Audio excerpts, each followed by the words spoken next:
Well, we've launched and we now have services on air in the 5 major cities: Sydney, Melbourne, Adelaide, Brisbane and Perth.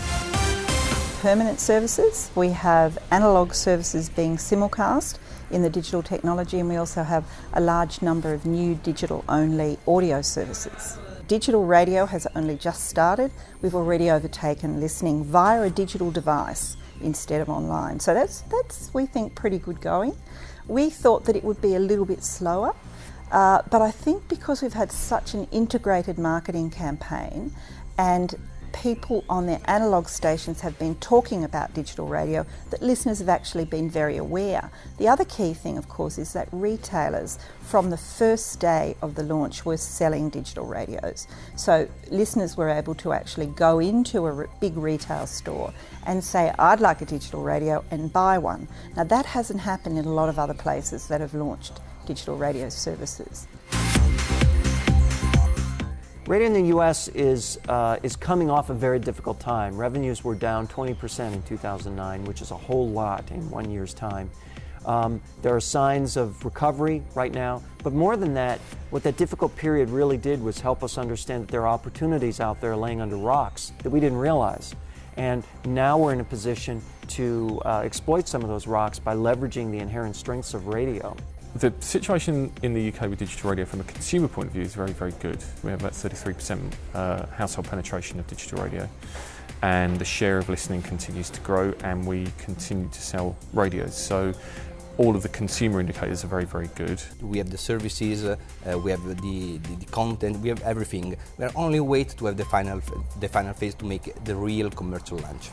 Hver tredje dansker har adgang til en DAB-radio i hjemmet. Og det er en udvikling, som er gået flot og stødt og udviklet sig hen over de sidste mange år. Og jeg tror, det som har gjort, at det lykkes at få digitaliseret så stor en del af radiolytningen, har været, at det er kommet ekstra valgfrihed. I gamle dage, så skulle de gå ind på en kanal, og så vil der nogle gange komme en times jazzprogram. Og en gang i timen vil der komme nyheder. Og om aftenen vil der komme en halv time med børneprogram. Med DAB-radio, hvor DR nu har 15-16 digitale kanaler eller radiokanaler på DAB, der er der mulighed for at give nyheder, når de gerne vil have nyheder, give jazz, når man gerne vil have jazz, give hitmusik, når man gerne vil have hitmusik, give klassisk musik i flere forskellige genrer. Det är väldigt lite vision på digital radio. Det är 8-9 stationer per mix och det är bara 6 mixarna lediga. Så vi ska få bara de stationer som vi har i FM plus några stycken andra. De här stora grupper vill inte kompetition, fast inte ha kompetition betyder att man har inte nya program, och om man har inte nya program, vem ska köpa mottagare?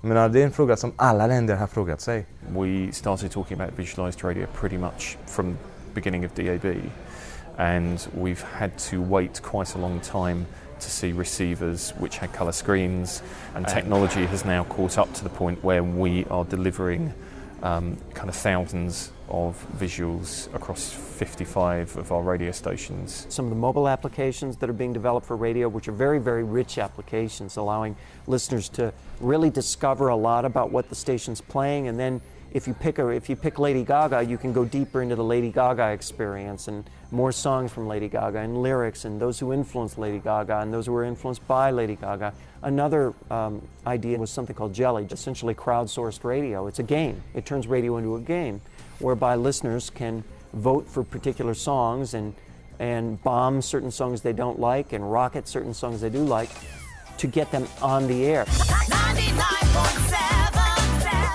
Det, som er det sværeste, er, at forholdene for kommerciel radio i Danmark er meget vanskelige. Det er ikke lykkedes at skabe ordentlige rettighedsmæssige forhold eller ordentlige koncessionsforhold og et haltende kommercielt marked, hvor der ikke er villighed til at tage nogen risiko.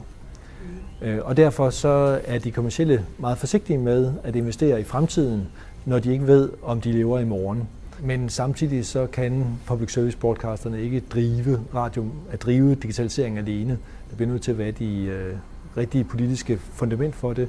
Og så bliver der nødt til at være nogle kommercielle radiostationer, som kan bakke op, og nogle importører af radiomodtagere og nogle sendenets gatekeeper, som også tør tro på det her, og som tør tage en risiko på det. As broadcasters individually, we can't do a digital and analog indefinitely.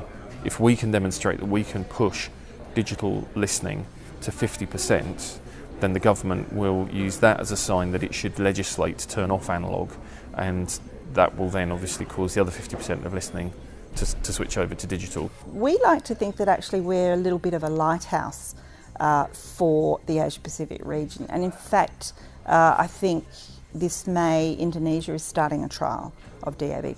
Now that's a very big market, so if Indonesia can be converted to digital radio, that's 200 million people. So that's a fantastic market. China is very interested in what we're doing. Malaysia is also going to do what we're doing. Singapore is converting to what we're doing. So obviously it's in our interest to have as many jurisdictions as possible using the same technology as we are, because that will lead to lower priced receivers, and it will all work beautifully.